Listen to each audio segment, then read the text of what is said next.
In today's video, we're going to build a simple C program that generates a miniature concordance from a short paragraph.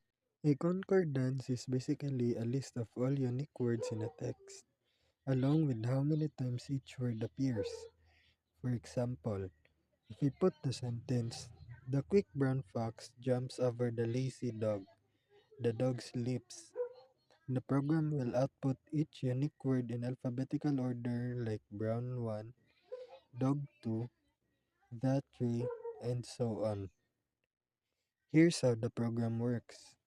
First, we read the paragraph using fgets, allowing up to 500 characters.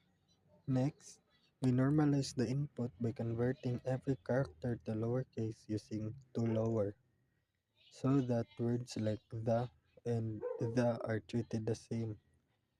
Then comes the word extraction phase. We scan the input character by character and use isAlpha to identify valid letters, ignoring numbers, punctuation, and spaces. This helps us isolate each word manually. Once we extract a word, we check if it already exists in our list using string CMP. If it is a new word, we allocate space dynamically using malloc and add it to our array using string copy. If it's already in the list, we simply increase its counter.